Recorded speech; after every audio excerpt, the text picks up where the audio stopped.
नीतीश जी कह रहे हैं कि हमने नौकरी दी और तेजस्वी जी कह रहे हैं कि हमने नौकरी दी। युवा के तौर पर आप क्या सोचते हैं? जब माननीय मुख्यमंत्री जी का मानसिकता जो है थोड़ी सी भाजपा के साथ रहते रहते कुंठित हो गया है। वो परेशान और हस्तप्रस्त हैं। अगर आपने नेता नौकरी दिया है तो पिछले 17 सालों में आपने क्या किया? वही सड़क से बात करते हैं, अजी कुछ था 2005 के पहले, अजी कुछ था, हम ही ना आए तब ये दिए। ये क्या मतलब बनता है साहब? परिस्थितियां बदली है, देश बदला है, देश मॉडर्न युग में जा रहा है और आप अभी भी वही 2005 की रट लगाए हुए हैं। हमने नौकरी दी, हमने काम किया। अगर आपने काम किया तो आपको 2020 के चुनाव में 42 सीट कैसे आया? ये बताइए इस बात को। जनता जानना चाहती है कि जो नीतीश कुमार अपने बलबूते सरकार बनाने के लिए ताकत रखती थी, वो नीतीश कुमार 42 सीट पर कैसे सीमित हो गई?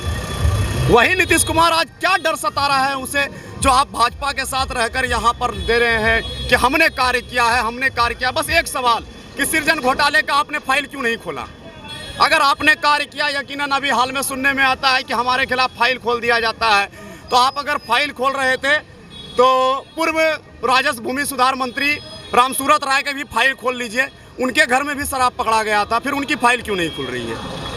बात सिर्फ एक तेजस्वी यादव ने नहीं है, वह समाज को दुष्ट करना चाहते हैं, समाज के साथ अन्याय करना चाहते हैं। हकीकत यही है। नीतीश कुमार जी जो कह लें, माननीय नेता हैं, बुजुर्ग हैं, हम उनका सम्मान करते हैं, लेकिन दिन ब दिन उसे उनकी मानसिकता थोड़ी सी बिगड़ती जा रही है, मानसिक रूप से थोड़े से दिवालियापन होता जा रहा है। तो उनको इन चीज़ों पर लगाम लगानी चाहिए।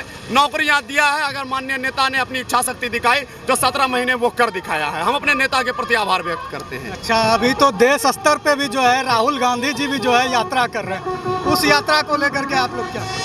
माननीय नेता राहुल गांधी जी की यात्रा सच मायने में एक उदाहरण है कि गांधी जी ने भी लोग कहा था कि आज़ादी नहीं मिलेगी, लेकिन गांधी जी 1857 से लेकर 1947 तक आज़ादी की लड़ाई चलती रही। लगभग 90 साल लड़ाई लड़े। अंततोगत्वा क्या हुआ कि हमें आज़ादी मिली। तो वक्त लगेगा, जब दौर आपका चल रहा हो तो आपके साथ लोग होते हैं। हमारा भी समय आएगा और इससे आपको देश की जनता आपको हस्तिनापुर की गद्दी से उखाड़ फेंकेगी। ये आप लिख के कहीं ले लीजिए।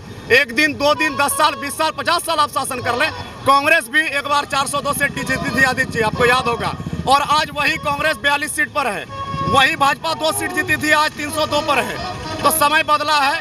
कल हम भी उम्मीद करते हैं कि कांग्रेस पुनः लौटेगी, सेक्युलर सरकार, समाजवादी सरकार पुनः लौटेगी और आने वाले 2025 में माननीय नरेंद्र मोदी जी का किला ध्वस्त हो जाएगा।